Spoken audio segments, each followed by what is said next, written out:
जैसे हमने बात की ना, कुल की रक्षक शक्ति की, कुल देवी कुल देवता की, फिर हमने समझा कि इष्ट देवी इष्ट देवता या अपनी स्व की, स्वयं के अस्तित्व की रक्षक शक्ति की बात की हमने।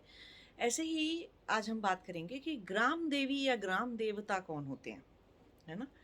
देखिए, जब चेतना बहुत अच्छी थी और सतयुग का और त्रेता युग का, द्वापर युग का टाइम था, है ना, और इतना कलयुग नहीं चल रहा था, तब लोगों ने चेतना जब जागी हुई होती है तो वो उस बात का महत्व समझते हैं कि कुछ जगहों को, जहाँ पर भी हम रहते हैं, अपना जीवन संसार चलाते हैं, संसार के अनुसार अपना धर्म का पालन करते हैं, तो उन जगहों को कंसिक्रेट करना, प्राण प्रतिष्ठा करना उन जगहों की, कितना ज़रूरी सी बात है ना।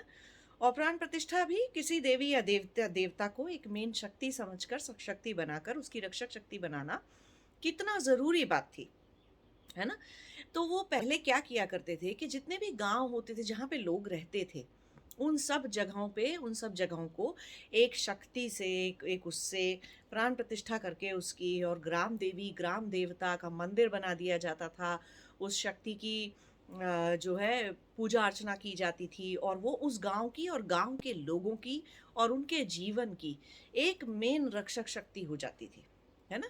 तो उससे क्या होता था, गांव वालों में, गांव में ऐसी तरह की जो भी नेचुरल तीन तरह के दुख होते हैं ना, आधि दैविक दुख दुख होते हैं। एक तो आधि दैविक दुख क्या है, नेचुरल डिजास्टर्स, बाढ़ आ गई और वो वोल्केनो फट गया या भूकंप आ गया, तो इस तरह की आपदाएं, आधि दैविक आपदाएं नहीं आती थी। सूखा पड़ जाना, या बारिश का समय पे ना होना, तो फसल का खराब हो जाना। तो जीवन जो है वो रादर इजीली चलता था, आसानी से चलता था। ये सब आपदाओं से बचने के लिए करते थे, आदि दैविक दुखों से बचने के लिए करते थे। फिर किस तरह के दुखों से, अब आप आदि भौतिक दुख भी होते हैं। आदि भौतिक दुख क्या है कि आपको कोई बाहर से मार रहा है, पीट रहा है, कूट रहा है, तो कहने का मतलब है क्राइम हो रहा है उस जगह में, है ना। उन सब तो क्राइम नहीं बढ़े लोगों का, रिलेटिवली उनके अंदर की जो बुरी वृत्तियां हैं ना, वो बुरे संस्कार ना जागे उनके अंदर, और वो बुरा कर्म करने की ना सोचें, तो लोगों का कर्म ठीक बना रहे। संसार में ज़रूर रह रहे हैं, और हर कोई योगी तपस्वी सन्यासी साधु या योगी नहीं हो जाएगा। तो जब तक वो ऐसा नहीं हो रहे हैं, तो संसार में भी रह रहे हैं, तो अच्छे से तो रहें, ठीक से तो रहें। ना खुद के कर्म खराब करके अपने लिए मुसीबत खड़ी करें, ना ही दूसरे लोगों के लिए कोई खराब कर्म करके मुसीबत खड़ी करें। तो इसीलिए वो पूरे के पूरे गांव को ऐसे करके प्रोटेक्ट कर दिया करते थे। अब आप देखिए इस बात का कितना फर्क पड़ता है। अभी आप में से बहुत सारे लोग जो गांव में रहते हैं वो ये वाली बात को समझ सकते हैं कि देखिए, शहर को कंसेक्रेट नहीं किया जाता, है ना। जो शहर का कॉन्सेप्ट है कि वहाँ पे सबसे ज़्यादा कंपनीज बना दो तो लोग जॉब कर सकते हैं, सबसे ज़्यादा बिजनेसेस खोल दो तो ये सब चीज़ें की जा सकती हैं। उसके शहर के लोगों में आप देखेंगे कि भय कितना ज़्यादा है, मानसिक उत्पीड़न कितना ज़्यादा है। तो कहने का मतलब है आध्यात्मिक दुख सबसे ज़्यादा कहाँ पर है, आप देखोगे कि शहरों में। क्यों? कभी किसी ने, कोई देवी देवता किसी चीज़ का, ग्राम देवी ग्राम देवता के जैसे, या उस जगह के देवी या देवता के जैसे, कभी उस जगह को शक्ति से बांधा नहीं, है ना। कभी उस किसी रक्षक शक्ति को वहाँ के लोगों ने कोई आस्था नहीं रखी, उसको माना नहीं। तो वहाँ भय है, तो सर हर तरह के आध्यात्मिक दुख एग्जिस्ट करते हैं उस जगह पे, और बहुत सारे आदि भौतिक दुख वाले लोग होते हैं शहर के अंदर। क्या आदि भौतिक दुख है, क्राइम रेट कितना हाई है ना, कि कोई कितने सारे रेप हो रहे हैं, कितनी सारी चोरियां हो रही हैं, कितने सारे लोग आध्यात्मिक दुख होने की वजह से सुसाइड कर रहे हैं, कितने सारी चीज़ें ऐसी अजीब अजीब चीज़ें वहाँ पे हो रही हैं। और नेचुरल डिजास्टर तो होते ही होते हैं कि अब वहाँ पे पानी नहीं है, कि पानी की सप्लाई नहीं हो रही है, पानी नहीं अब ठीक से मिल रहा है लोगों को पीने का, स्वच्छ स्वच्छ और अच्छा पानी। धरती पे कुएं हैं या कोई पानी के जो सोर्सेज हैं, मेन सोर्सेज पीने के पानी के, वो सूख जा रहे हैं। जंगल हैं आसपास या कुछ हैं तो उनमें आग लग रही है। और ये मैं सिर्फ भारत की बात नहीं कर रहा हूँ, पूरी दुनिया में देखिए आप ये वाली बात, है ना। बहुत सारे देशों में, बहुत सारी जगहों पर देखिए, तो ये तीनों तरह के दुख की अति होती है, पराकाष्ठा पे पहुंच जाते हैं, बहुत हाई हो जाते हैं ये तीन तरह के दुख, अगर ग्राम देवी या ग्राम देवता नहीं बिठाए गए। उस जगह को कंसेक्रेट करके और उस जगह को किसी अच्छी शक्ति के साथ, किसी अच्छी उसके साथ रक्षक शक्ति के साथ बांधा नहीं गया। और ऐसी जगहों पर बाहर से लोग आकर भी क्राइम उस जगह पे कर जाते हैं। देखिए कि कोई भी क्रिमिनल, बहुत सारे क्रिमिनल ऐसे ऐसे होते हैं, आप ध्यान से देखोगे, जो रहने वाले कहीं और के हैं, है ना? और पैदा कहीं और हुए, पढ़ पले बड़े कहीं और, घर कहीं और है उनका। क्राइम उन्होंने कहाँ पे किया? शहर में आके, अनप्रोटेक्टेड जगह में आके, अनकंसेक्रेटेड जगह में आके। अब ऐसा नहीं है कि उस गांव में कोई क्राइम क्राइम होगा ही नहीं। नहीं, ऐसा नहीं है। हर जगह दुष्ट दुष्ट व्यक्ति अपने कर्म निकालने के लिए, अपने कर्म भुगतने के लिए, कुछ कुछ दुष्ट लोग तो दुष्ट रहेंगे ही, और वो वहां पर भी होंगे, उन गाँव में भी होंगे। लेकिन परसेंटेज लो होगा, जहाँ पे हज़ारों लोग और सैकड़ों लोग उनके क्राइम का शिकार बनेंगे, उसकी जगह 1 इंसान, 2 इंसान, 5 इंसान, 10 लोग, बस ऐसे उनका शिकार। तो परसेंटेज कम हो गई ना, क्राइम का रेट नीचे आ गया, और उतने सारे सुसाइड के वो नहीं होंगे, केसेस नहीं होंगे उन सब जगहों पे। तो देखिए कि वो इंसान जहाँ पे रहता था, वहाँ शायद उसकी कोई कुल देवी, कुल देवता या ग्राम देवता कुछ तो होंगे, ग्राम देवता वहाँ पे प्रतिष्ठित किए होंगे। तो वो अपने अपनी जगह में, अपने गाँव में क्राइम नहीं कर पाया। कहाँ पे आके क्राइम कर रहा है? शहर में आके या दूसरी जगह में आके क्राइम कर रहा है। और ये आप क्रिमिनल्स की एक बहुत ही स्पेशल चीज़ देखोगे, नोटिस करोगे कि आप देखना कि कितने सारे क्रिमिनल वहाँ पैदा हुए पले बड़े नहीं होते हैं जहाँ वो क्राइम कर रहे होते हैं, है ना?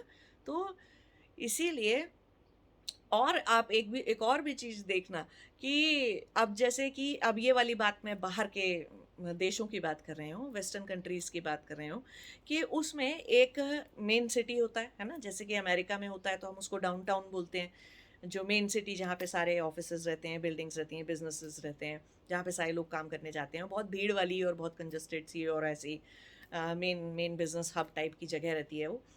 तो वहाँ पर क्या बोलते हैं, उससे डाउनटाउन हो गया, अमेरिका है तो ऑस्ट्रेलिया है तो उसको सीबीडी बोल देते हैं, सेंट्रल बिजनेस डिस्ट्रिक्ट, है ना? जो मेन सिटी का पार्ट हो जाता है, सेंटर ऑफ द सिटी हो जाता है। तो आप देखोगे कि वहाँ की एनर्जी कितनी अलग होती है, और कितने सारे लोग हैं जो सिटी में जाके काम नहीं करना चाहते या डाउनटाउन में जाना नहीं चाहते, और स्पेशली ऐसे लोग जो शहर से थोड़ा दूर रहते हैं, है ना? वो बिल्कुल वहाँ जाना नहीं चाहते, और जाते भी हैं तो जिस दिन वो वहाँ से वापस आते हैं तो उनकी एनर्जी पूरी बिगड़ी हुई होती है। क्यों? कि वो कहने को तो वहाँ बिज़नेस खोल दिए, सब कुछ कर दिए, लेकिन उसको कोई कंसिडरेशन नहीं किया उस स्पेस का, उस चीज़ का। क्राइम सबसे ज़्यादा वहीं एग्ज़िस्ट करेगा, सारे तरह के धूर्त आइडियाज़ पे काम करने वाले लोग सबसे ज़्यादा वहीं एग्ज़िस्ट करेंगे। सबकी जितनी भी मनोवैज्ञानिक प्रॉब्लम्स हैं, उस तरह की जो वृत्तियाँ निकलनी है, वो वहाँ पे जाके बढ़ जाएँगी अचानक से। और बहुत सारे लोग जो मेन डाउनटाउन्स में रहते हैं या सीबीडी में रहते हैं, वो अधिकतर शरीर से बहुत जल्दी बीमार हो जाते हैं। जो शहर से दूर रहने वाला व्यक्ति है, वो भले ही 20 साल में जाके उसको जो बीमारी होगी, या शरीर के बूढ़ा हो जाने से जो उसको बीमारी होगी, वो शहर में रहने वाले लोगों को, main district of the city, city centre में रहने वाले लोगों को वही सेम बीमारी 4 साल में, 5 साल में 100% हो जाएगी। चाहे भले ही वो अच्छा भला स्वस्थ इंसान था, फिर भी हो जाएगी। क्यों? कि वो जगह की एनर्जी ऐसी हो जाती है। क्योंकि उसको किसी ने बांधा नहीं, उसको किसी ने ठीक नहीं किया। सेम हाल भारत के देशों का भी है। आप जितने कमर्शियल हब्स और कमर्शियल टाइप की प्लेसेस उठा लीजिए, शहर, बड़े बड़े शहर उठा लीजिए, भारत के जितने बड़े बड़े शहर हैं, सब कुछ हैं, आप देखिए कि सारी तरह के, तीनों तरह के दुख, आदि दैविक, आदि भौतिक, आध्यात्मिक, हर तीनों तरह के दुख सबसे ज़्यादा वहाँ पर एग्जिस्ट करते हैं। और तीनों तरह के दुख का मतलब है क्राइम रेट का हाई होना, सुसाइड रेट का हाई होना, रिश्तों का बहुत ज़्यादा टूटना और कोई भी, मतलब समाज में जितनी विकृतियां हो सकती हैं सबसे ज़्यादा वहाँ पर पाई जाती हैं। तो देख लीजिए, ना कंसिक्रेट करने का, उस जगह की एक सेक्रेडनेस को ना नहीं समझने का, नहीं करने का, उसको क्या प्रभाव हो सकता है, मनुष्य के जीवन पर क्या प्रभाव हो सकता है। तो ये छोटी सी बात नहीं है, ये बड़ी बात है समझने की, कि वो जगह ऐसी नहीं है। मैं तो कई बार कितने सारे शहर मैंने सिर्फ इसलिए छोड़े कि मुझे लगा इस जगह की एनर्जी अच्छी नहीं है, और बिल्कुल बहुत ही डिस्टर्ब सी जगह है। कहीं कोने कोने में जाके मैं शहर से दूर दूर घर ले लेके मैंने रहा है बाहर, सिर्फ इसी वजह से कि मुझे पता लग जाता था कि अच्छा ये जगह पे एनर्जी ठीक नहीं है। और मैं अपने जीवन को उस तरह से बना लेती थी, अपनी जॉब को, अपनी चीज़ों को, अपने आईटी के करियर को उस तरह से चलाती थी कि हाँ नहीं, मेरे को अपनी एनर्जी और अपनी चीज़ें डिस्टर्ब नहीं करनी, और अपने घर वालों की भी नहीं करनी, अपने परिवारीजनों की भी नहीं करनी। तो मैं अपने बच्चों को और लोगों को लेके दूर रह लूँ कहीं। तो ये वाली बात को समझना, ये वाली बात के लिए वो करना बहुत ज़्यादा ज़रूरी है, ये समझना ये सब कुछ और इसका महत्व समझना। अब आप देखो कि जो जगहें कंसेक्रेट होती हैं, जब बाहर से उनमें लोग आते हैं, तो आप देखोगे कि कैसे उस जगह की एनर्जी बदल जाती है ना? क्योंकि वो बाहर से लोग कहाँ से आए हैं? शहरों से आए हैं। अभी मैं ऋषिकेश गई थी, जब अप्रैल में इस साल, पिछले साल, अभी तो नया साल आ गया। तो जब मैं ऋषिकेश गई थी तो मैंने देखा कि जब छुट्टियां हुई, छुट्टियों का टाइम आया, तो करीब एक पुलिस वाले से बात कर रहे थे हम लोग, तो उसने बताया कि 12.5 lakh extra tourist, just tourist, 12.5 lakh tourist वो 2 दिन में ऋषिकेश के अंदर था। क्या करने के लिए? वो रिवर राफ्टिंग करने के लिए, ये करने के लिए, वो करने के लिए। और ठीक है, वहाँ उससे वहाँ के लोगों को पैसा मिलता है, बिजनेस बढ़ता है उनका, सब चीज़ें होती हैं और ठीक है, वो संसार में अपना जीवन अच्छे से चला सकते हैं, बहुत सारे लोगों को रोज़गार भी मिलता है उन सब चीज़ों से। लेकिन उसका हर्जाना, उसकी भरपाई सिर्फ इतनी सी नहीं है कि आपको चीज़ें मिल गई, वो सब कुछ हो गया। उस जगह की एनर्जी बहुत टाइम के लिए डिस्टर्ब हो जाती है। अब वो अलग बात है कि वहाँ गंगा भी बह रही है और बहुत सारे योगी तपस्वी उस जगह पे तपस्या भी कर रहे हैं। उसी समय में जब 12.5 लाख टूरिस्ट आ रहे हैं, तो उसी टाइम पर उनमें से बहुत सारे साधु भी आ रहे हैं, है ना? बहुत सारे योगी भी उस स्थान से गुजर रहे हैं और अपने मंत्र का जाप चल रहा है। और वहाँ पे मैंने वैदिक स्कूल में वैदिक चैंटिंग सुनी थी, तो उतना सारा जाप, पूजा पाठ, मंत्र बोले जा रहे हैं। तो वो 2 दिन की जो बिगड़ी हुई एनर्जी, वो अगले 2 दिन में ठीक भी हो जाएगी, है ना?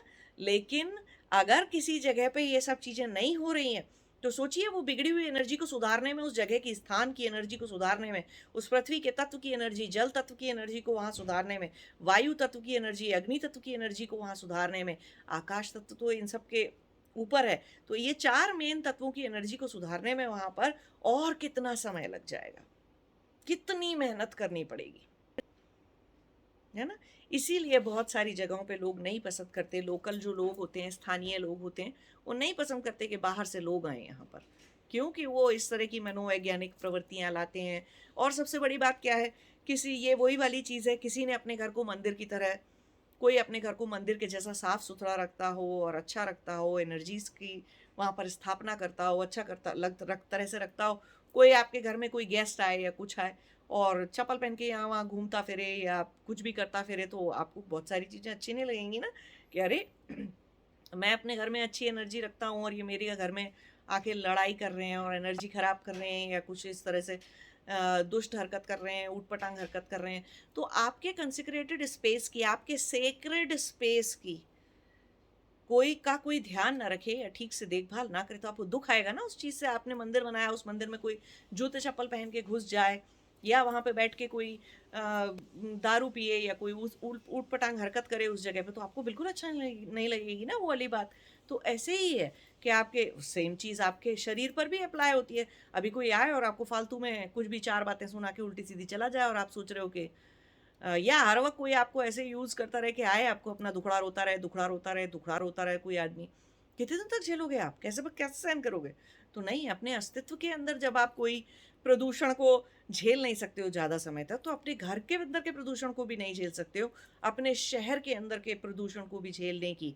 और यहाँ पर मैं प्रदूषण का मतलब कह रही हूँ, वो जो मनोवैज्ञानिक प्रदूषण हो रहा है, वो जो एनर्जी से, वो जो आपकी प्राणमय कोश में जो प्रदूषण जा रहा है, उसकी बात कर रही हूँ मैं, वो वाले पोल्यूशन की बात कर रही हूँ। तो वो सारे जो आपके पंच तत्व पोल्यूट हुए जा रहे हैं बार बार, कितने दिन झेलोगे उसको?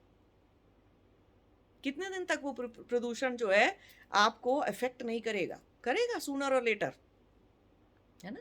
करेगा ही करेगा, आपको बीमारियां देगा, आपको फालतू की एंजाइटी देगा, आपको पूरी तरह से बिल्कुल इतने थॉट्स आएंगे कि आपको ऐसा लगेगा जैसे आपके अंदर कोई शांति ही नहीं है, आपकी स्लीप खराब हो जाएगी, सब कुछ खराब हो जाएगा। तो समझने वाली बात है कि हम अपना घर भी इसीलिए कंसेक्रेट करते हैं, वहाँ पूजा अर्चना करते रहते हैं, साफ़ सुथरा रखते हैं घर को, घर में बहुत ज़्यादा लड़ाई झगड़ा नहीं करते, बहसबाजी नहीं करते, कोई ऊटपटांग ऐसे ज़ोर ज़ोर से चिल्लाना, वो सब चीज़ें नहीं करते हैं घर के अंदर, जैसे मंदिर में नहीं करते ये सारी चीज़ें। तो ये मनुष्यालय है, एक देवालय है, मंदिर देवालय हो गया। तो पूरा जो शहर है वो कलेक्टिव मनुष्य शहर या गांव है, तो वो कलेक्टिव मनुष्यालय हो गया ना। तो वहाँ सभी मनुष्यों का ध्यान, इन 3 दुखों को नीचे जाना ज़रूरी है ना, समाज की, संसार की विकृतियों का ना होना ज़रूरी है ना, जिससे बाकी सब लोग, जो लोग सीधा-सीधा अपना कर्म करने आए हैं, अपनी ड्यूटी निभाने आए हैं, अपने धर्म से रहने आए हैं, वो इतना आराम से रह पाएँ, ठीक से रह पाएँ, धर्म का पालन कर पाएँ, अपनी ड्यूटी को निभा पाएँ, है ना? अपने कर्मों को पूरा कर पाएँ। अब कोई ना कोई उसमें टांग अड़ाता रहेगा और दुष्ट हरकतें करता रहेगा या अधर्म फैलाता रहेगा, तो किसी का भी ठीक से रहना, सोना और जीवन जीना मुश्किल हो जाएगा ना। तो वो सारी चीज़ों के लिए समझना ज़रूरी है कि ग्राम देवी, ग्राम देवता क्या होते हैं, क्यों होते हैं। आप में से जितने सारे लोग गाँवों से जुड़े हुए हैं, वो जब भी कभी अपने गाँव जाएँ, तो अपने गाँव के भी देवी या देवता के मंदिर में या उनके स्थान पर ज़रूर जाएँ और श्रद्धा से अपना वहाँ पर सर झुकाएँ। क्योंकि उसकी वजह से आप बहुत सारे वहाँ रहने वाले लोगों के जीवन में बहुत सारी चीज़ें बदली हैं। बहुत कुछ अच्छा हुआ है वहाँ पर। है ना? तो ये वाली बात का ध्यान रखना ज़रूरी है और शहरों में नहीं होता, तो आप हाल देख लीजिए। विदेशों में नहीं होता ये सब कॉन्सेप्ट और ये सारी चीज़ें, तो आप हाल देख लीजिए। है ना?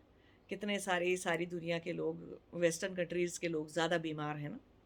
मैं मनोवैज्ञानिक तौर से ज़्यादा बीमार हैं। बहुत सारी मनोवैज्ञानिक बीमारियां हैं और आजकल तो कैंसर में, ओबेसिटी में और इन सब चीज़ों में, फिजिकल बीमारियों में भी बहुत हाई है, बहुत हाई रेट है, मतलब बहुत ही अलार्मिंग रेट है। ऐसे बोला जाता है कि मतलब हर दूसरा आदमी यहाँ पे सिर्फ दवाइयों पे जिंदा है। वेस्टर्न कंट्रीज़ का ये हाल है।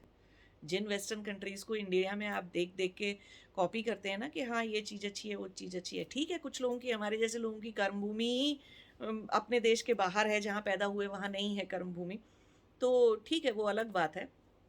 लेकिन जिनकी जिनको नहीं रहना, नहीं तो इतनी अच्छी, इतना अच्छा सीन नहीं है यहाँ बाहर।